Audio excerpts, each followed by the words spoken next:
Solar energy, or radiant light and heat from the sun, has been harnessed by humans since ancient times, using an array of ever-evolving technologies. The vital role that the sun plays in life on Earth has been recognized and celebrated by virtually every culture in human history. All over the world, ancient peoples from the Egyptians in Africa and the Aztecs and Mayans in the Americas, all the way up through the Greeks and Romans in Europe, revered the sun, and even sometimes personified and worshipped our star as a deity. Given the immense abundance and usefulness of its energy, it was only a matter of time before our interest in the sun moved from the metaphysical to the practical. And while nowadays we tend to think of solar power as being a relatively new field of study, the truth is that human beings have been harnessing the power of the sun for not just hundreds, but thousands of years. In the 7th century BC, records show that magnifying glasses were used to concentrate the sun's rays to make fire and participate in what would become part of most children's experience with a magnifying glass: burning ants. 400 years later, Greeks and Romans began to use mirrors to light torches for religious purposes. In this century, Greeks made history not for using solar energy for domestic comfort or religious ceremonies, but allegedly as a weapon of mass destruction. The story, which to this day is a hot topic of dissension among scientists and historians, goes that a Roman naval force was sailing to sack the Greek citadel of Syracuse.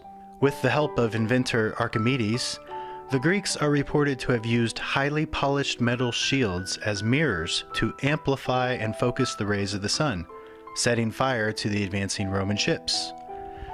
Although no proof of such feat exists, the Greek Navy recreated the experiment in 1973 and successfully set fire to a wooden boat at a distance of 50 meters. The first people known to have implemented the use of solar energy on a large scale were the ancient Egyptians, who used it to heat their homes. They designed and built their homes so that the buildings stored up the sun's heat during the day and then released it at night. Their building techniques not only kept their homes warmer at night, but also helped regulate a cooler temperature indoors on hot days. Romans and Native Americans both used similar technologies to heat their homes, as well as other types of buildings, like the Roman bathhouses. In the 6th century, we begin to see policies being put into place regarding the sun. Sunrooms on houses and public buildings were so common that the Justinian Code initiated sun rights to ensure individual access to the sun. 200 years before Columbus discovered the Americas, the people of North America were harnessing the power of the sun. Ancestors of Pueblo people called Anasazi lived in south-facing cliff dwellings that capture the winter sun. In 1515, brilliant artist and inventor Leonardo da Vinci sketched concentrating collectors that would track the sun and focus sunlight onto a central receiver, and he began building such a collector until his death in 1519. 250 years later, Swiss scientist Horace de Saussure was credited with building the world's first solar collector in 1767, later used by Sir John Herschel to cook food during his South African expedition in the 1830s.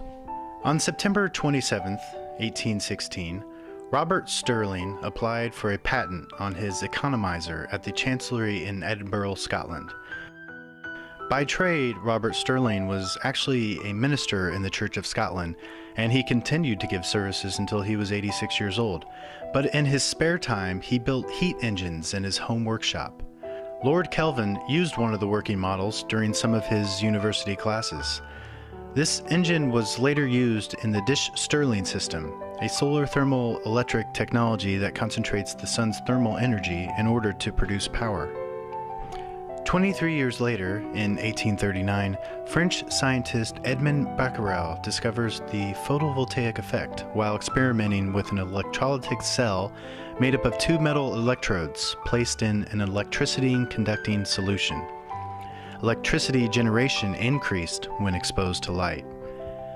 French mathematician Auguste Mouchot, inventor of the first active solar motor, questioned the widespread belief that the fossil fuels' power in the Industrial Revolution in the 19th century would never run out. Eventually, industry will no longer find in Europe the resources to satisfy its prodigious expansion.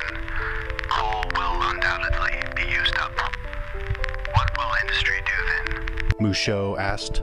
In 1861, Mouchot developed a steam engine powered entirely by the sun, but its high costs, coupled with the falling price of English coal, doomed his invention to become a footnote in energy history.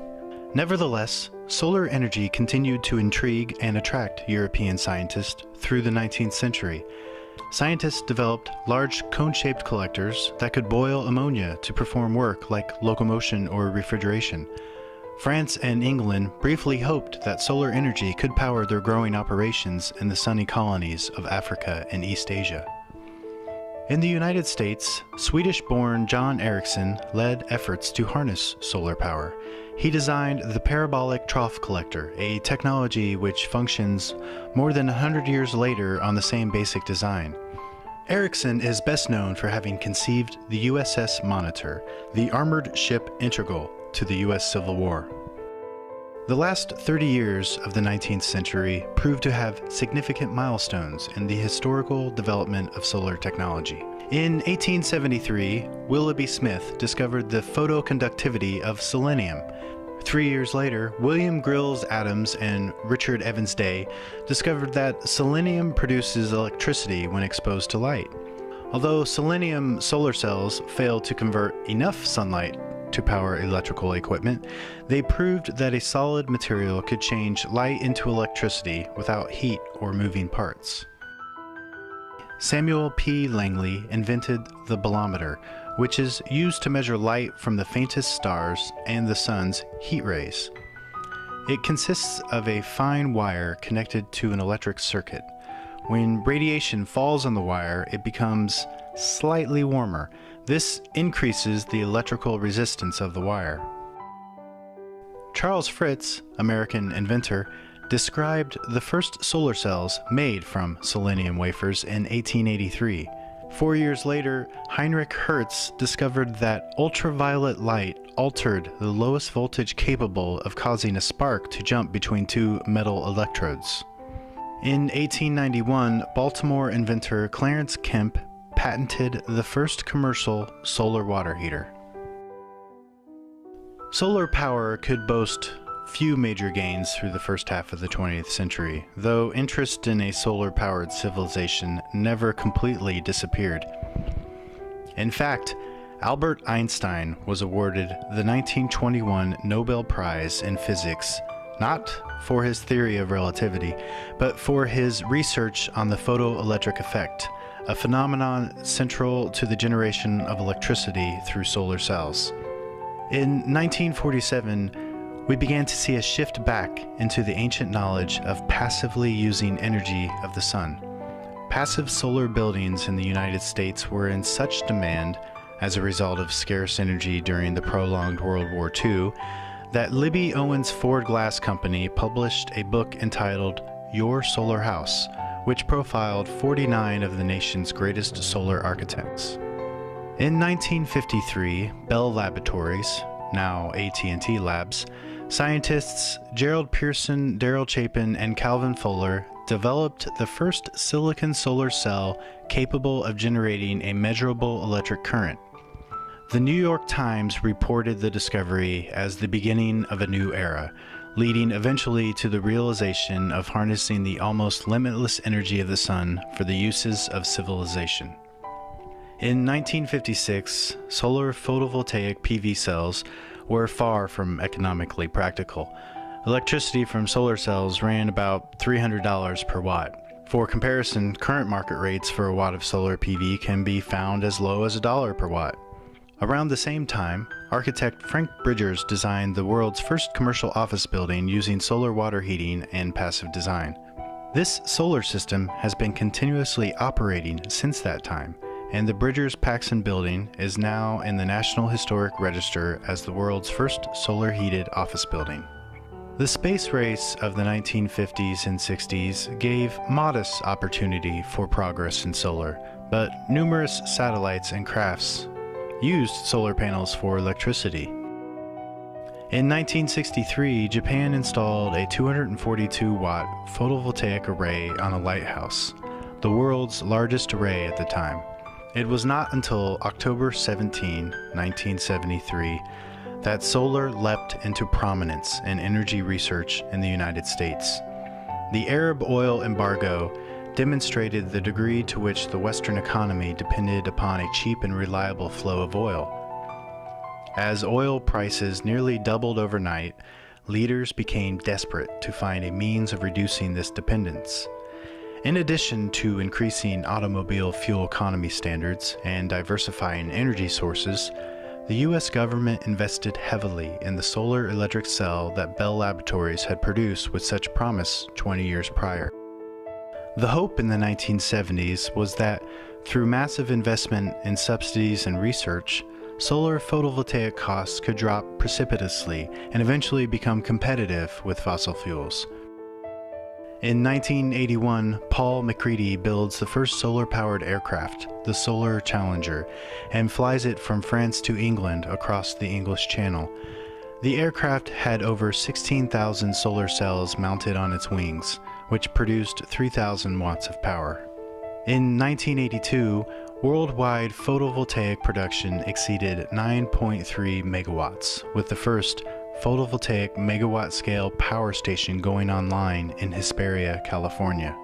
With a 1 megawatt capacity system developed by Arco Solar, the modules were mounted on 108 dual-access trackers.